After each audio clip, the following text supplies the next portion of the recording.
Good morning. This video is specifically for Christian women striving to raise Christian daughters.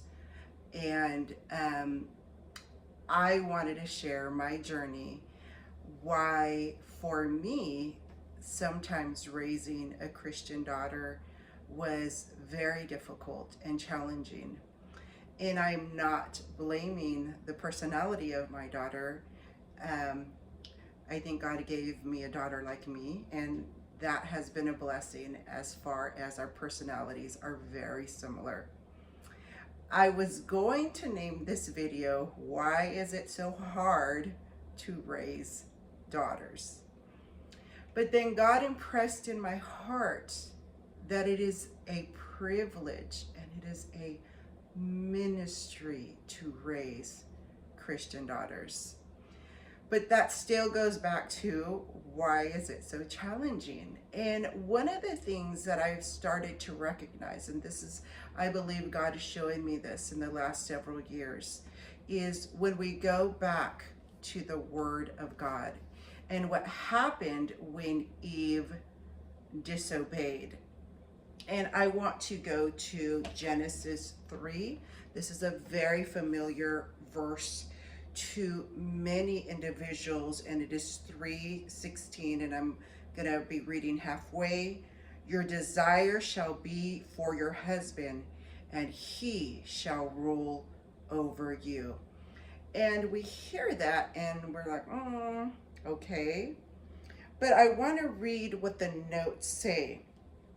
The word desire can also mean an attempt to usurp or control, as in 4:7. We can paraphrase the last two lines of this verse this way. You will now have a tendency to dominate your husband, or try to. And you'll have the tendency to, and he will have the tendency to act as a tyrant over you.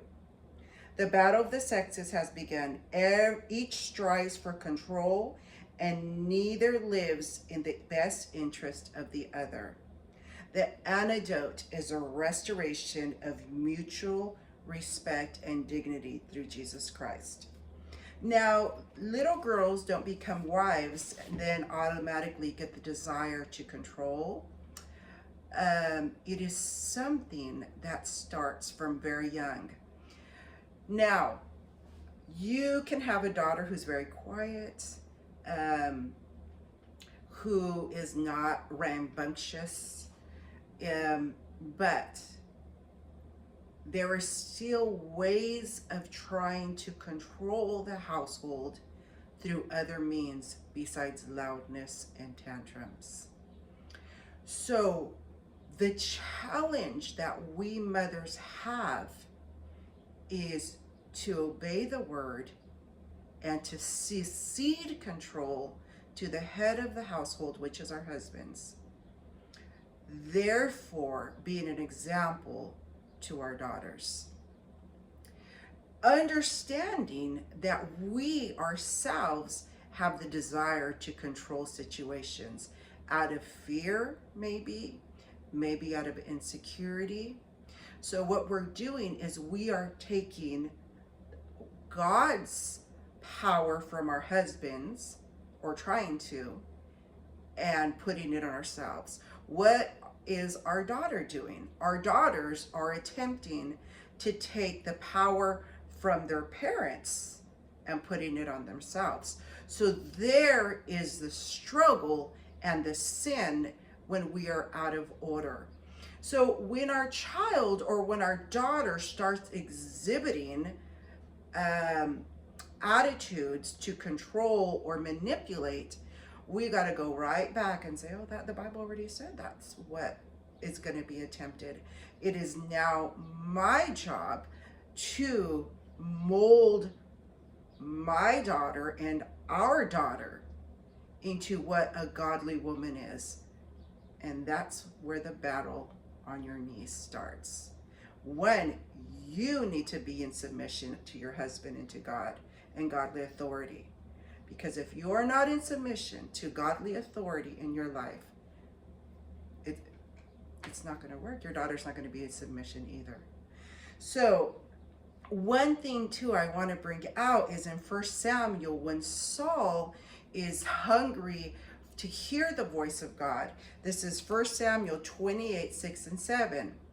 And when Saul inquired of the Lord did not answer him, either by dreams or by the Urim or by the prophets. Then Saul said to his servants, find me a woman who is a medium, that I may go to her and inquire of her. Now,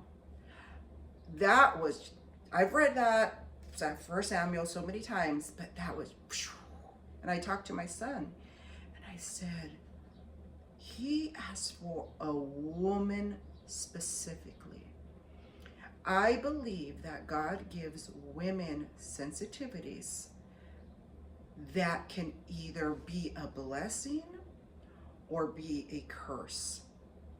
How does this pertain to our daughters?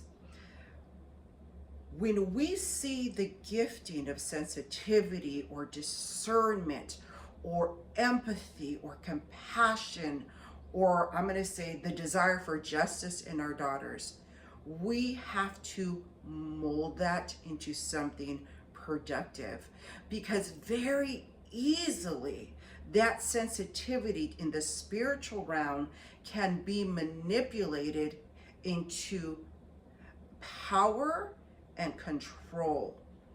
It all goes back to that power and control, and not a godly power, not a godly submissive control where you are fighting things in the spirit. So when my daughter was small and she would be crying, rightly so, because she was disciplined, she would start to escalate her tears. It was my job to say, no, you can cry. You are not going to scream. You are not going to kick. I was teaching her at that very young self-regulation, self-control, which then as the older they get begins to be learning how to work in the spirit. I feel like I'm kind of going all over the place, but I'm really trying to be fast with this.